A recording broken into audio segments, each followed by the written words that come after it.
Bonjour à tous et bienvenue sur Electroschool. Aujourd'hui, on va attaquer le deuxième e-tech. Et aujourd'hui, on va parler de quelque chose qu'on utilise tous les jours, sans vraiment trop y penser. Non, je parle pas du café, mais je parle de ce qui va alimenter votre cafetière. Aujourd'hui, on va parler d'électricité, on va essayer de comprendre comment ça fonctionne.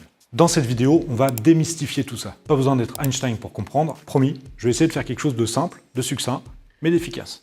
On va voir d'où vient l'électricité, comment elle peut être produite, comment elle circule, et pourquoi une ampoule s'allume quand on appuie sur un interrupteur. Allez, branche-toi, c'est parti. L'électricité, c'est un mouvement d'électrons dans un matériau conducteur, comme un fil de cuivre ou comme un fil d'aluminium. Imagine ça comme de l'eau qui circule dans une rivière. L'eau, ce sont les électrons, et la rivière, ça va être le fil dans lequel circulent les électrons. Et ce qui pousse l'eau, ça va être la gravité, que nous allons pouvoir comparer à notre tension. Imaginez une source d'eau située à 230 mètres de hauteur. Alors le 230 mètres, il n'est pas là pour rien. Lorsque l'eau va descendre jusqu'au niveau de la mer, elle va parcourir une différence de hauteur de 230 mètres. Le niveau de la mer étant le niveau 0, et le niveau de la source étant à 230 mètres. Cette différence représente une forme d'énergie potentielle. Et en électricité, ça va être la même chose. C'est exactement le même principe. On parle alors de différence de potentiel. Entre la phase et le neutre, il y a 230 volts d'écart. Le neutre, ça va être le niveau de la mer, lui, il est à 0, et la phase, elle, est à 230 volts, comme si elle était perchée à 230 mètres d'altitude. Maintenant, parlons du courant qui circule dans cette rivière. Imaginez que votre rivière fasse 1 mètre de large. Vous pourrez la traverser facilement, ce qui veut dire que le courant est généralement faible. Mais si cette rivière devient aussi large que la Seine, c'est-à-dire entre 2 et 300 mètres à certains endroits, vous imaginez que l'intensité du courant est beaucoup plus importante. Ça devient tout de suite beaucoup plus risqué de s'y baigner. Ça commence mal, ça commence mal. J'y suis, Alexis. Allez. Ah, le bonheur. Et en électricité, c'est pareil. À tension égale, plus l'intensité du courant est grande, plus le danger augmente. Un courant dans un fil fin peut être totalement inoffensif, mais un fort courant, comme dans des gros câbles, peut être très dangereux. Imaginons maintenant votre fleuve qui fait 200 mètres de large. Si, à un moment donné, vous réduisez la largeur de 200 mètres à 100 mètres, vous venez de créer une résistance au passage à l'eau. Et il y aura plus de pression à cet endroit-là. En électricité, c'est encore la même histoire. Si vous passez un fort courant dans un fil tout fin, c'est comme si vous rétrécissez le lit de la rivière, vous venez de créer une résistance. Les électrons, eux, doivent quand même passer, mais comme le chemin est plus étroit, cela ralentit le débit et provoque un échauffement du fil. C'est ce qu'on appelle des pertes par effet Joule. Une partie de l'énergie est transformée en chaleur au lieu d'arriver à destination. En conclusion, plus la résistance est faible, mieux le courant circule et moins il y a de pertes. Alors parfois, c'est ce qu'on cherche à avoir. Par exemple, dans les grille-pains ou dans les radiateurs électriques, où il y a plein d'autres applications, on cherche à créer cet effet Joule pour faire griller vos tartines de pain. En résumé, on vient de parler des trois notions clés. La tension, la différence de potentiel, les fameux 230 volts entre votre phase et le neutre. On vient de parler du courant, l'intensité du courant, et on a également parlé de la résistance. Bienvenue dans l'électricité façon rivière. Et maintenant, si je vous parle de U égale R fois I. La fameuse loi d'Ohm. La tension U en volts, c'est la force qui pousse le courant. Le courant I, en ampères, c'est le débit, comme le volume d'eau qui circule dans une rivière. Et enfin, la résistance R en ohm, c'est ce qui va venir freiner le courant. Et la petite formule magique, U égale RI. Mais alors, comment faisons-nous pour produire de l'électricité? Alors, on en a déjà parlé dans la précédente vidéo. Produire de l'électricité, c'est transformer une source d'énergie en énergie électrique. Imaginez la scène. À gauche, vous avez une magnifique bobine de fil. Là, dans cette vidéo-là, on parle de 100 000 spires, soit environ 2,5 km de fil de cuivre. Bien verni pour éviter que tout parte en court-circuit. Branché aux extrémités de la bobine, un voltmètre à zéro central guette, tel un radar, la moindre variation pour nous avertir. Maintenant, on prend un aimant et on commence à insérer le pôle nord dans la bobine. Hop, l'aiguille du voltmètre grimpe côté positif. Mais attention, elle bouge seulement quand on est en mouvement. Si l'aimant s'arrête, la tension retombe à zéro. Et si on retire l'aimant,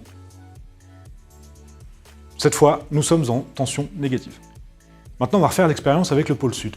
Et là, c'est la surprise. Les signes s'inversent. Le signe de la tension dépend de quel pôle de l'aimant on déplace et dans quel sens on le bouge. Le pôle nord entre dans la bobine, tension positive. Le pôle sud qui rentre, tension négative. Et si on inverse le mouvement, on retire l'aimant, les signes s'inversent. Et petit bonus, qui est en réalité un gros morceau de l'histoire, la vitesse du mouvement change tout. Et si on déplace l'aimant tout doucement, la variation du champ magnétique dans la bobine est faible. Ça veut dire que l'aiguille va bouger vraiment un tout petit peu. C'est comme si on poussait une balançoire du bout des doigts. Il ne va pas se passer grand-chose. En revanche, si on fait rentrer l'aimant très rapidement, la variation du champ magnétique est beaucoup plus brutale. Et là, l'aiguille du voltmètre s'emballe. La tension est bien plus grande. En bref, lentement, une petite tension, rapidement, une grosse tension. Maintenant, ça marche de la même façon pour nos centrales électriques, mais forcément en beaucoup plus gros. Alors comment ça marche? Pour ça, il faut transformer de l'eau en vapeur, qui entraîne une turbine. La turbine fait tourner l'aimant. L'aimant va tourner dans des bobines de cuivre. C'est ce qu'on va appeler un alternateur. En gros, l'alternateur transforme l'énergie mécanique en énergie électrique. Et si on parle d'alternateur, ça veut dire que c'est du courant alternatif. Il va osciller.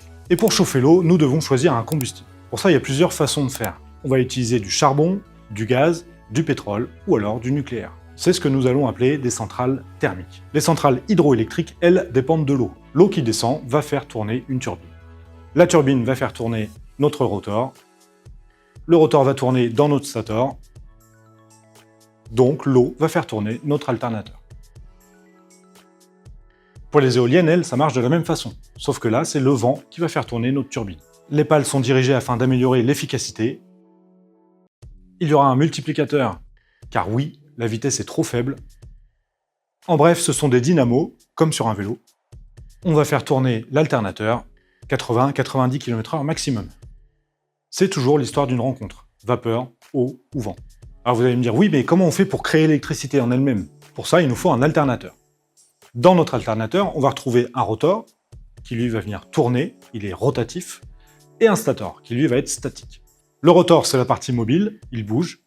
Sur le rotor, il va y avoir des aimants permanents ou alors un électroaimant. En tournant, il va créer un champ magnétique tournant. Le stator, lui, il est fixe. Il contient des bobines de fil de cuivre. Quand le champ magnétique du rotor tourne, il induit un courant alternatif dans les bobines. C'est ce qu'on va appeler la loi de Faraday. Et donc pour synthétiser, une turbine est mise en rotation par de la vapeur, donc soit centrale à charbon, nucléaire ou gaz, voire même vos déchets. Cette turbine peut être mise en mouvement par de l'eau ou par du vent. Et donc, quand la turbine tourne, le rotor tourne aussi. Le champ magnétique du rotor tourne autour du stator. Ce mouvement induit un courant électrique alternatif dans les bobines du stator. La tension de sortie d'une centrale nucléaire est à peu près de 20 000 volts. Ce courant est ensuite envoyé vers des transformateurs pour le réseau électrique en 225 000 voire 400 000 volts. Et donc pour réduire l'intensité qui va circuler dans nos câbles électriques, et donc limiter les pertes par effet Joule, il faut augmenter la tension. C'est pourquoi on utilise des lignes à haute tension. Il y a deux types de courants. Le courant continu, comme dans les piles ou dans les batteries ou dans votre téléphone, et le courant alternatif, comme dans les prises murales. Et là, les électrons vont alterner de sens entre 50 voire 60 fois par seconde. Dans ces cas-là, on parle de la fréquence. Et oui, en Europe, la fréquence est de 50 Hz. Mais dans d'autres pays dans le monde, la fréquence sera de 60 Hz. La fréquence de 50 Hz s'est imposée depuis le début du XXe siècle, sous l'influence de Siemens et de AEG. Ces choix venaient de considérations techniques liées aux moteurs industriels et aux générateurs.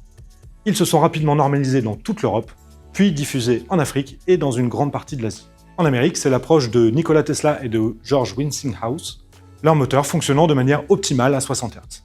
Une fréquence qui réduisait ainsi le scintillement des lampes à incandescence.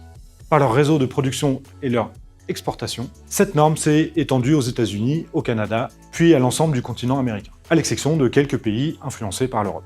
Et voilà, si t'as compris tout ça, félicitations, tu maîtrises l'électricité. Enfin, au moins les bases. Et crois-moi, de comprendre ça, c'est déjà pas mal. Si t'as aimé, comme d'habitude, mets un pouce, abonne-toi, mets des commentaires, c'est important pour faire vivre la chaîne. Merci au campus de m'accorder à filmer dans cette salle de classe. C'était Monsieur Joe, et je vous dis à très vite.